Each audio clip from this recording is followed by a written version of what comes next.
Welcome to my 2024 AFC East Preview video. We're going to start off with the Buffalo Bills. The Buffalo Bills won the AFC East for a fourth consecutive season last year. They destroyed Pittsburgh in the wild card round, but lost to the Chiefs in the next round. This Bills team will be different, and I'm not entirely sure what to expect. On one hand, you have superstar quarterback Josh Allen, third-year running back James Cook, who went to the Pro Bowl with 1,567 yards from scrimmage last season. Two of my biggest draft crushes from the 2023 draft that look like perennial Pro Bowlers in Dalton Kincaid and Osiris Torrance. Rookie Keon Coleman has drawn rave reviews in camp. And on defense, despite a ton of injuries, the Bills were fourth in points allowed and fourth in the league in sacks. On the other hand, the Bills went through a drastic roster purge this offseason, losing a lot of key veteran starters, including but not limited to their top two receivers from last season. How will that affect Josh Allen?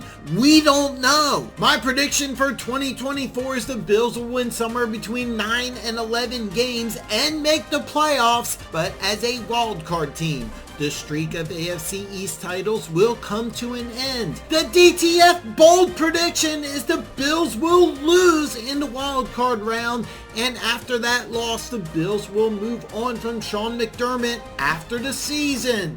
Now, let's take a look at the Miami Dolphins. Last season, Tua stayed healthy all year and led the NFL in passing with 4,624 yards. Miami led the NFL in total yardage and was second in scoring, averaging 29.2 points a game. The Dolphins put themselves in great position to win the AFC East, starting off 11-4, but after back-to-back losses, including a home loss to end the season against the Buffalo Bills, they had to travel to Arrowhead in negative 20-degree weather in a wildcard loss to the Chiefs. This offseason, Tua, Tyreek Hill, and Jalen Waddle all got paid, plus the Dolphins added OBJ, a pair of tight ends, and drafted explosive running back Jalen Wright out of Tennessee. This doesn't guarantee that the offense will be better in 2024. Teron Armstead threatened retirement and is coming off of an injury.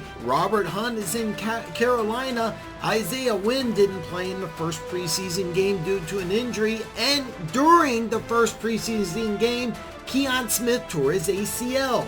Now defensively, we are looking at something completely different with Fangio leaving, plus several key starters from a defense that was pretty good last year. My prediction is the Dolphins will win between 7 and 9 games, which is under the yearly win total prediction of 9.5. Numbers are provided by BetUS. Earn a 125% bonus not just on your first, but your first 3 deposits. Link is in the description below. In a nutshell, I have a hard time believing Tua, who in his previous 3 seasons missed significant time with injuries, is going to stay healthy behind a beat-up offensive line this year. I also see the defense regressing, meaning Tua will need to throw more, which will subject himself to further injury risk. While Tua isn't elite, if Miami wants to make a playoff push, he needs to stay healthy, and I don't see it. However, if Tua does play in 17 games in 2024, the Dolphins are probably playoff bound. Next up is the New York Jets. Last season, there was a ton of hype about the New York Jets. Then on the Jets' 4th offensive play of the season,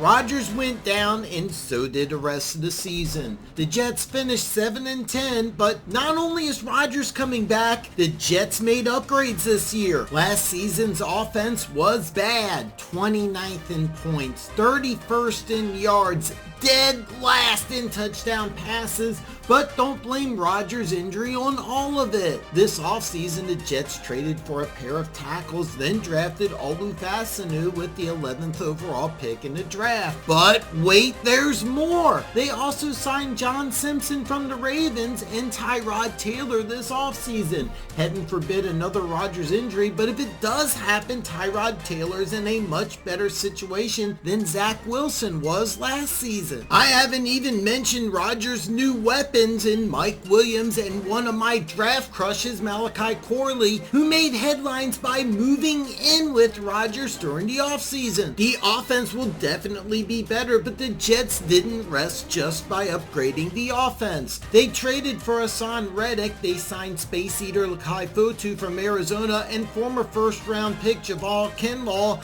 a defensive tackle from the 49ers whose biggest issue is just staying healthy. Add this to an awesome defense which includes first-team All-Pros Sauce Gardner and Quincy Williams, Pro Bowlers Quinnen Williams and Jermaine Johnson, and you have something special. Out of these four players, the older brother Quincy turns 28 in a few weeks, meaning all four of these guys are in their prime and could be better in 2024. In case you haven't figured it out, I am very high on the Jets this year. I got the Jets winning 12 to 14 games and winning the AFC East. The yearly win total odds are at 9.5. The number is currently at -160. If this was a better number, I would strongly recommend putting action down, but again, I'm much higher on the Jets than most. The DTF Bold Prediction is the New York Jets are going to the Super Bowl. That is right. I have the Jets not only going to the Super Bowl, but winning the Super Bowl in 2024. Now, let's take a look at the New England Patriots. For the first time this millennium, Bill Belichick will not be the head coach of the New England Patriots. Jared Mayo will take over after a 4-13 campaign in which the offense didn't even score over 29 points all season. I bring up offense first because this was just painful to watch last year. Offensive coordinator Bill O'Brien is now in Boston College. Mac Jones is in Jacksonville, and leading rusher and receiver Ezekiel Elliott is back in Dallas. And did I mention Bill Belichick is gone? This offseason, they brought back former third-string quarterback Jacoby Brissett to be the starter. They drafted Drake May with the 3rd overall pick in the draft. Then after drafting May, the Patriots then draft 2 offensive linemen and 2 receivers. In free agency, they bring in KJ Osborne and Antonio Gibson, inexpensive weapons with upside, and Okafor starting experience at tackle. New offensive coordinator Alex Van Pelt comes over from Cleveland and had a run-heavy offense in Cleveland, so I'm assuming he'll feature Stevenson and Gibson quite a bit. If you're a Patriots fan and you're expecting fireworks this year, you're going to be disappointed. While I have a massive man crush on Ramondre Stevenson, I'm not sure he can handle the 300 plus touches this season the Patriots will need for this offense to succeed. I firmly believe that this offense is going to be mediocre at best for 2024. While I expect the offense to struggle, I fully expect this defense to be one of the best in football. As I am making this video, Matthew Judon is holding out and Christian Barmore is suffering with blood clots, but I expect both to play week 1 versus the Bengals. A big reason former defensive coordinator Jared Mayo is the new head coach is because this defense was really good last year despite the injuries, and even though the Patriots won only 4 games, this was one of the better defenses in football. They allowed the 7th fewest yards in the league and an NFL best 3.3 yards per carry. This could have easily been an 8 to 10 win team had the offense been just average. My win total prediction for the New England Patriots is somewhere between 6 and 8 wins. Because I have Miami at 7 to 9, there could be a situation where New England finishes above Miami, but most likely the Patriots will end the season in the AFC East cellar. The DTF Bold Prediction is week 1 the Patriots will travel to Cincinnati and pull off the upset. I'm not betting the money line, but I am going to take 9 points week 1, and I suggest you do the same. To summarize my AFC East predictions, I have Buffalo winning 9 to 11 games. Miami will win 7 to 9. The Jets will win between 12 and 14 and win the AFC East, and the Patriots will win between 6 and 8 games. This football season, I am bringing you some afternoon delight. 3 full hours of football talk Monday through Friday starting 4 Eastern, 1 Pacific time. Same great show where all questions are answered and anything goes. Just a new time starting September 9th. Check out the rest of my division breakdowns, and I cannot wait to see you again, hopefully very soon.